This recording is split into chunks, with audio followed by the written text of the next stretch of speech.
Teman-teman, baca firman Tuhan wajib setiap hari. Amin. Shalom, kembali kita di channel YouTube TBKK Zapita Tinambunan. Sebelum kita baca firman, kita bernyanyi dari nyanyian Bila Kulihat Bintang Gemerlapan.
Shalom, kembali kita ke channel YouTube TBKK Zapita Tinambunan untuk melanjutkan pembacaan firman Tuhan yang diambil dari Bilangan pasal yang ke-27 sampai dengan 28. Demikian firman Tuhan. Anak-anak perempuan Jelapehat Zelofehad mempunyai 5 anak perempuan, yaitu Mahla, Noah, Hogla, Milka, dan Tirja. Ayah Zelofehad adalah Heper. Ayah Heper adalah Gilead. Ayah Gilead adalah Makhir. Ayah Makhir adalah Manase. Dan ayah Manase adalah Yusuf. Kelima anak Zelofehad itu pergi menghadap Musa dan Imam Eleazar, serta para pemimpin dan seluruh umat yang sedang berkumpul di dekat pintu kemah Tuhan. Kata mereka, ayah kami meninggal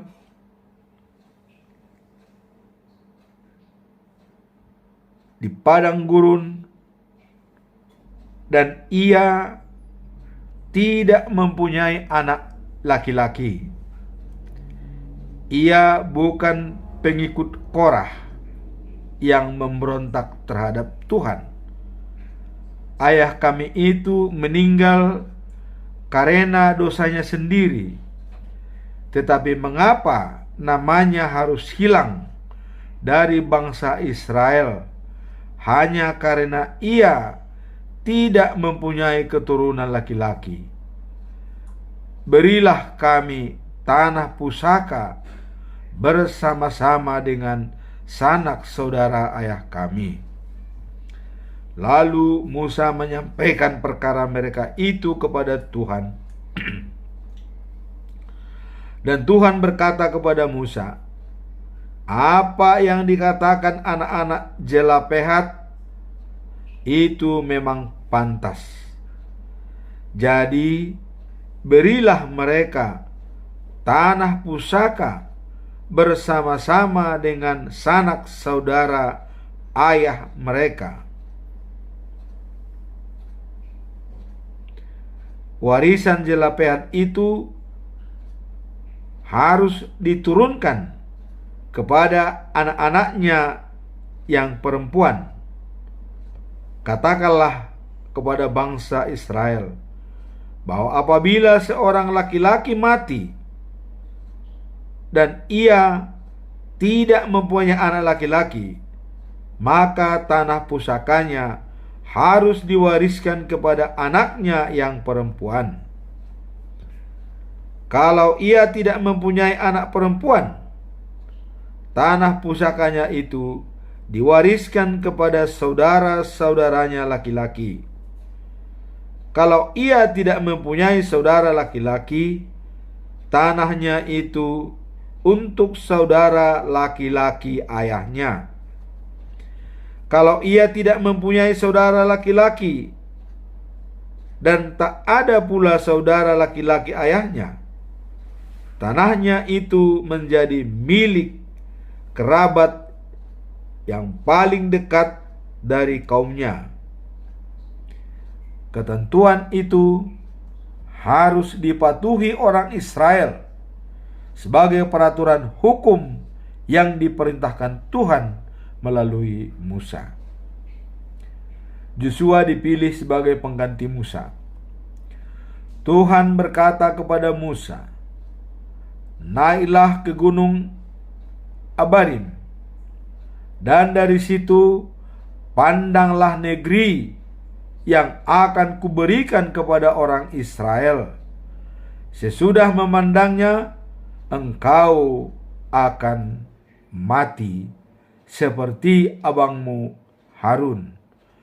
Sebab di padang gurun Zin, kamu berdua telah melawan perintahku.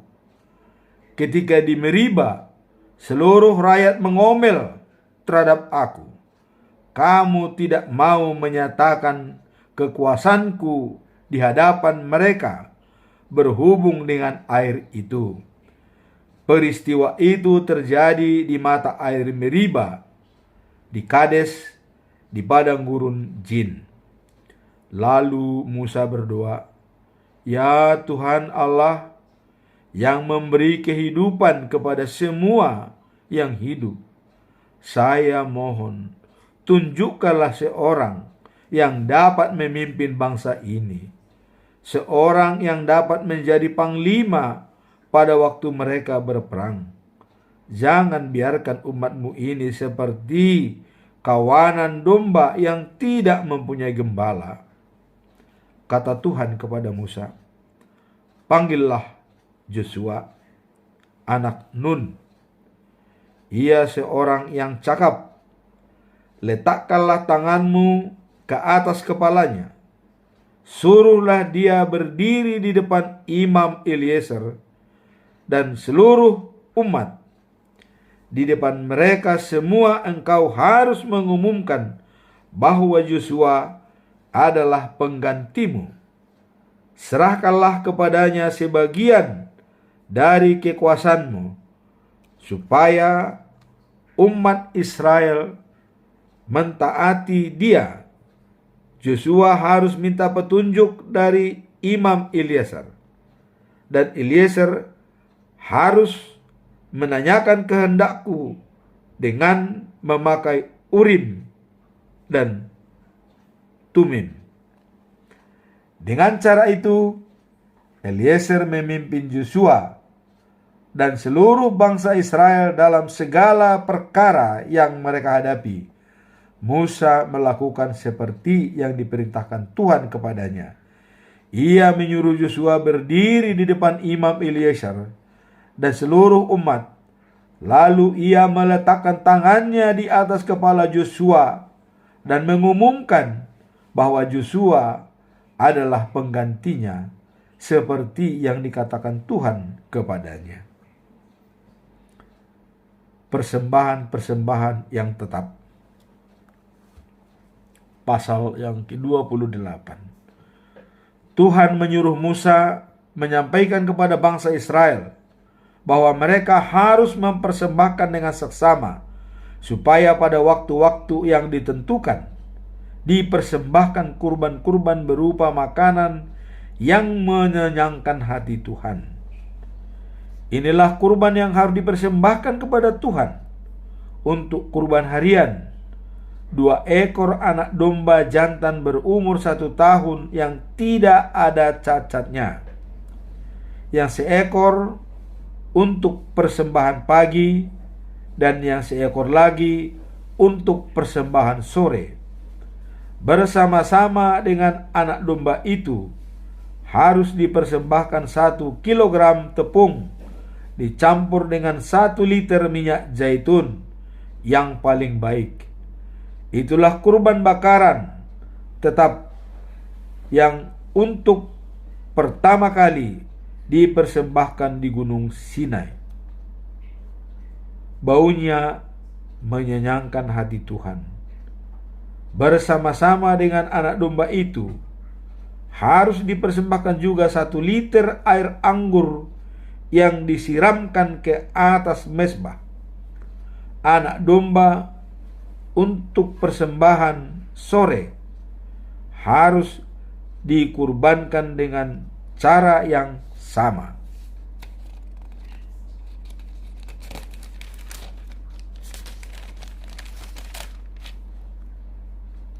Seperti persembahan pagi disertai air anggur, bau kurban bakaran itu menyenangkan hati Tuhan. Persembahan pada hari Sabat. Pada hari Sabat harus dikurbankan 2 ekor anak domba jantan berumur 1 tahun yang tidak ada cacatnya, 2 kilogram tepung dicampur dengan minyak zaitun untuk kurban sajian dan kurban air anggur.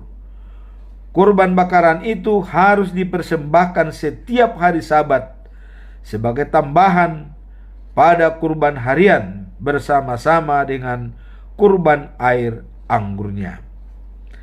Persembahan pada tanggal 1 setiap bulan. Pada permulaan setiap bulan harus dipersembahkan kepada Tuhan kurban bakaran berupa 2 ekor sapi jantan muda, 1 ekor domba jantan, 7 ekor anak domba jantan berumur 1 tahun, masing-masing yang tidak ada cacatnya.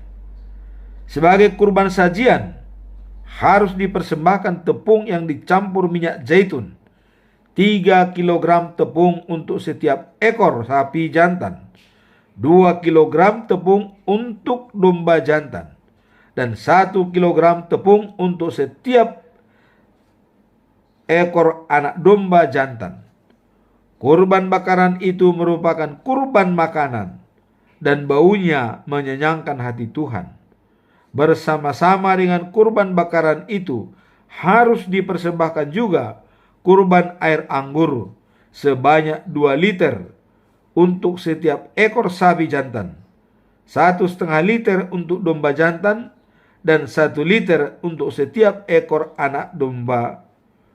Itulah peraturan tentang kurban bakaran yang harus dipersembahkan pada tanggal 1 setiap bulan sepanjang tahun. Sebagai tambahan pada kurban bakaran harian dengan kurban air anggurnya, harus kamu persembahkan juga seekor kambing jantan untuk kurban pengampunan dosa. Persembahan pada perayaan roti dan ragi. Pada tanggal 14 bulan 1 adalah hari Paskah bagi Tuhan. Hari berikutnya tanggal 15 mulailah perayaan roti tak beragi, dan selama 7 hari kamu tak boleh makan roti yang dibuat pakai ragi. Pada hari yang pertama perayaan itu kamu harus mengadakan pertemuan untuk beribadat dan tak boleh melakukan pekerjaan berat. Persembahkanlah kepada Tuhan kurban bakaran berupa 2 ekor sapi jantan muda, 1 ekor domba jantan, dan 7 ekor anak domba jantan berumur 1 tahun, masing-masing yang tidak ada cacatnya. Persembahkanlah kurban sajian yang diharuskan, berupa tepung dicampur minyak zaitun, 3 kilogram tepung untuk setiap ekor sapi jantan, 2 kilogram untuk domba jantan, dan 1 kilogram untuk setiap ekor anak domba jantan. Persembahkanlah juga 1 ekor kambing jantan untuk kurban pengampunan dosa. Dengan cara itu, kamu melakukan upacara pengampunan dosa umat. Semua kurban itu merupakan tambahan pada kurban bakaran pagi yang biasa. Dengan cara itu juga harus kamu persembahkan kepada Tuhan kurban bakaran selama 7 hari. Kurban itu merupakan tambahan pada kurban bakaran harian dengan kurban air anggurnya. Bau kurban itu menyenangkan hati Tuhan. Pada hari yang ke-7, kamu harus mengadakan pertemuan untuk beribadat dan tak boleh melakukan pekerjaan berat. Persembahan pada pesta panen.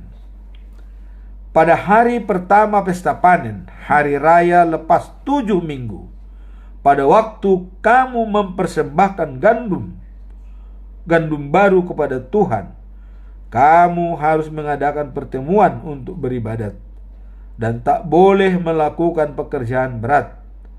Persembahkanlah kepada Tuhan kurban bakaran berupa 2 ekor sapi jantan, 1 ekor domba jantan muda, dan 7 ekor anak domba jantan berumur 1 tahun, masing-masing yang tidak ada cacatnya. Bau kurban bakaran itu menyenangkan hati Tuhan.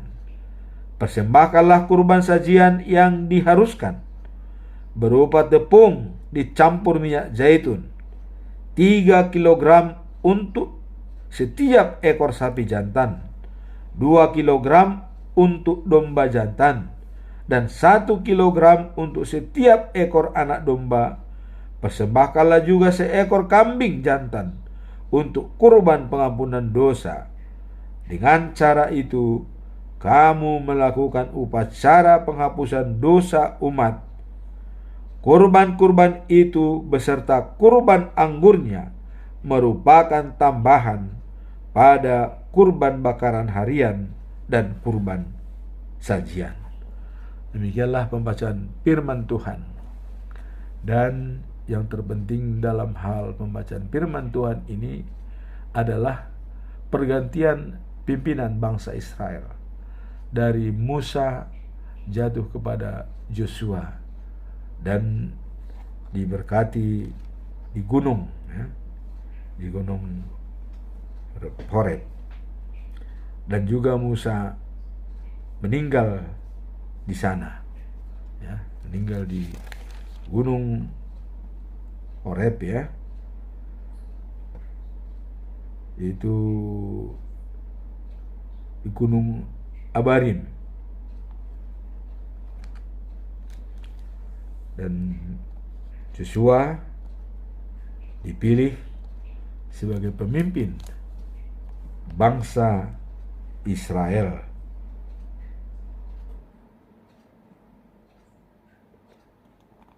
Dan sesuai dengan janji Tuhan bahwa Musa dan Harun tidak bisa pergi atau sampai ke tanah Kanaan, dan dia cukup memandang tanah Kanaan dari gunung Abarim, dari gunung Abarim untuk melihat Kanaan.